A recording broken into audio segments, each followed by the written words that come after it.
Tiens mon chat, je t'ai rapporté la 3DS que tu avais essayée et tu vas me dire ce que tu en penses, puisque tu la voulais pour Noël. On va peut-être essayer. D'accord. Comme beaucoup de petits garçons, Benoît, 9 ans, rêvait d'une console 3D. Sa maman en a emprunté une à des amis pour lui faire tester. Il faut regarder bien droit la console, sinon on voit en double l'image. Pourtant, Bah, ça marche bien, sauf qu'au bout d'un moment, ça fait mal aux yeux. C'est ça le problème. Bah, je pense que je vais pas la prendre parce que ça fait trop mal.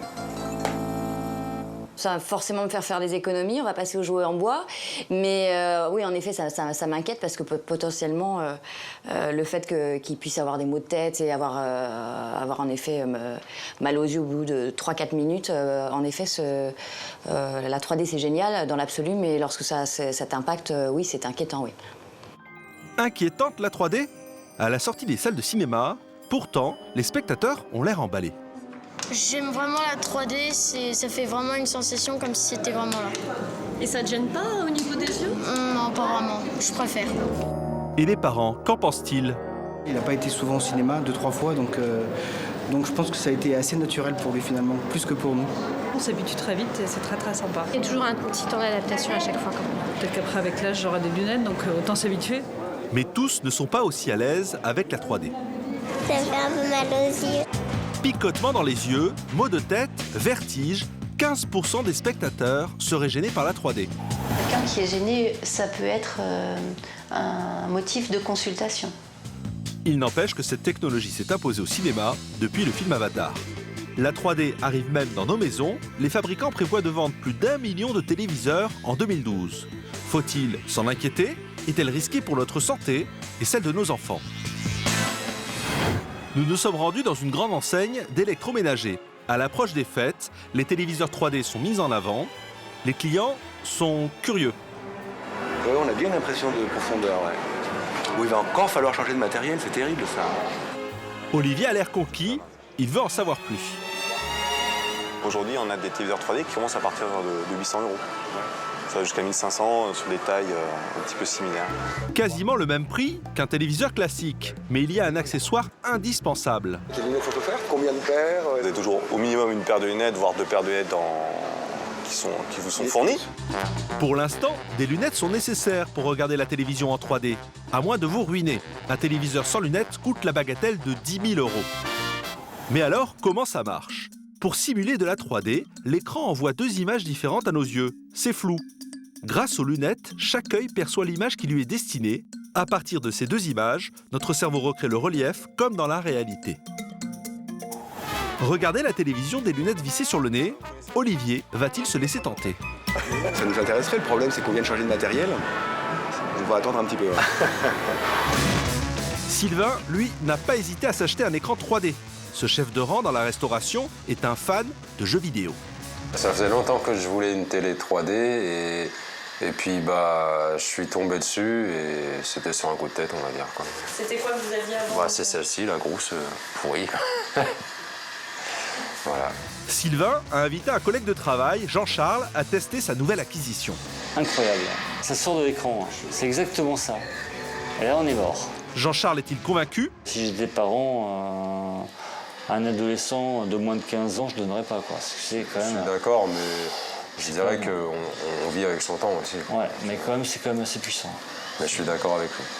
Cette puissance, ce relief, c'est ce qui a fait craquer Sylvain.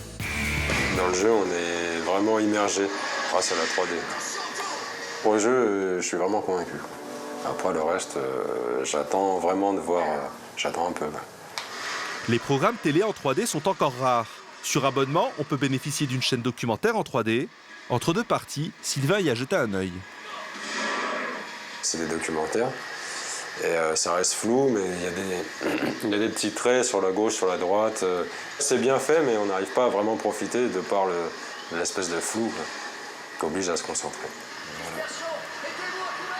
Sylvain apprécie son monde virtuel, mais ce n'est pas donné à tout le monde. Pour certains, la 3D n'a rien d'un plaisir.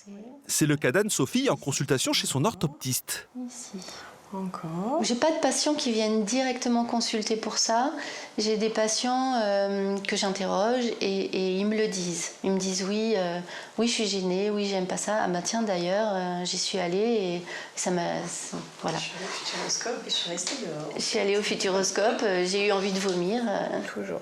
Les effets négatifs de la 3D sont multiples. Ça peut donner des maux de tête, des nausées, un peu le vertige. Ça peut prendre des signes vraiment dérangeants. Des symptômes qui toucheraient 15% de la population. La 3D n'est donc pas responsable de ces maux, elle est révélatrice de troubles de la vision. Et le cerveau analyse les images pour pouvoir refaire la 3D. Et ça, c'est difficile chez certaines personnes, soit parce qu'elles n'ont pas de lunettes alors qu'elles en auraient besoin, soit parce qu'elles ont un problème de convergence ou d'accommodation qui les gêne et qui sollicite trop leur vision. Pour un enfant qui joue à la console, doit-on s'inquiéter ? Si on est sur une DS 3D, là, il va y avoir des mécanismes supplémentaires. C'est jamais dangereux de le faire, mais les yeux peuvent le faire d'une mauvaise façon. C'est sûr qu'un enfant que ça fatigue, il va être gêné. Lui, il va peut-être pas pouvoir le dire. C'est aux parents de surveiller s'il a les yeux rouges, s'il armoie un peu, s'il se met à cligner plus souvent des yeux. Ça, c'est des signes de fatigue qui trompent pas. Souvenez-vous de Benoît qui se plaignait de fatigue visuelle. Après consultation d'un ophtalmologue et d'un orthoptiste, il pourra peut-être jouer à la console 3D plus de 5 minutes. L'expérience ultime de la 3D, Patrick Pierre, journaliste spécialisé dans le high-tech, l'a testé pour nous. Voilà la bête. Attention, grand moment de télévision, je pose le casque. Look at the class. C'est sûr, c'est la grande classe. Mais ça ne se porte que chez soi et tout seul. Vous avez l'impression d'être, allez, je vous fais, 10e rang de la salle de cinéma, avec une sensation de profondeur qui est immédiate, parce que justement, il y a 2 écrans différents qui diffusent 2 images différentes et mon cerveau les rassemble. Pour une immersion totale, il y a 5 canaux audio. C'est un home cinéma sur les oreilles. Le seul petit problème pour les gens qui ne supporteraient pas, mis à part le fait que pour les lunettes c'est compliqué, c'est quand vous bougez la tête, l'image vient avec vous. Donc quelque part, après manger, quelquefois, un bon film d'action, on ne sait jamais ce qui peut arriver, le petit bavoir et tout, et ça sera parfait. Cet écran lunettes, dernier cri, coûte 800 €. Mais apparemment, quand on y a goûté, on ne peut plus s'en passer. Voir en 3D est aujourd'hui sans risque, mais à la moindre gêne, n'hésitez pas à consulter un spécialiste de la vue.